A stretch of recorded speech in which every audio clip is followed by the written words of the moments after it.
It is gross disrespect and dishonor to mock the workings of God in His spiritual authority and to take up spiritual roles and responsibilities that were not assigned to you in your local assembly simply because you feel you are as anointed as your pastor.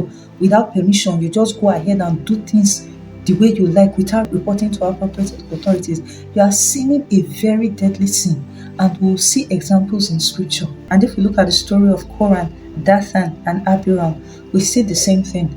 Now we understand that Korah was a Levite, but the priesthood was not enough for him. He was a Levite. The Levites were people that were already separated unto God. Numbers 16, verse 1 to 3. He said, Now Korah, the son of Isa, the son of Kohath, the son of Levi. So he was a Levite, but he was not satisfied with the priesthood that was granted to the tribe of Levi.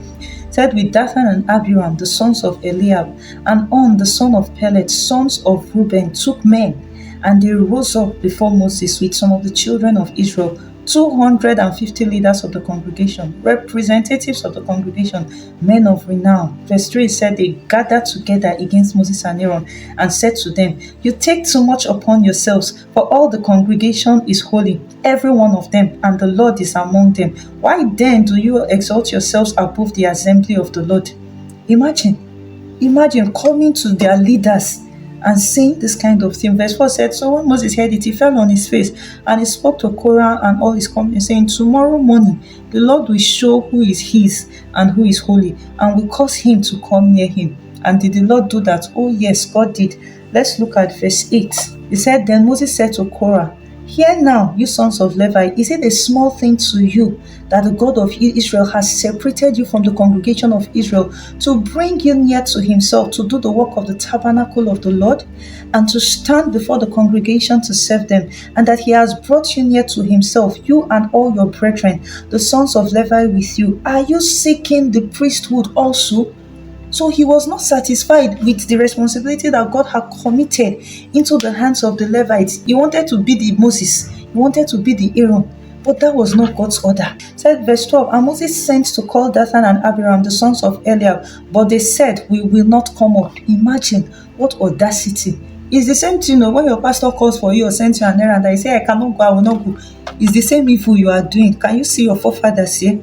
When your pastor gives an instruction, your spiritual father gives an instruction, and say, No, I cannot, I will not, I won't, you are disobeying. See your fathers here, and behold the judgment that came upon them. Look at how the Lord responded. He said, And the Lord spoke to Moses and Aaron, saying, Separate yourself from among this congregation, that I may consume them in a moment.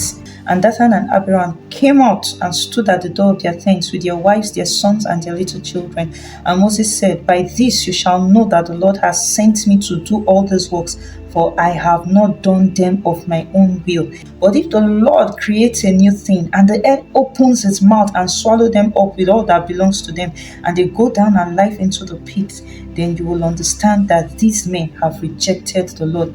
Now it came to pass, as he finished speaking all these words, that the ground split apart under them, and the earth opened its mouth and swallowed them up with their households, and all the men with Korah with all their goods. So they and all those with them went down alive into the pit. The earth closed over them, and they perished from among the assembly. But a significant statement Moses made in verse 30, he said, Then you will understand that these men have rejected the Lord.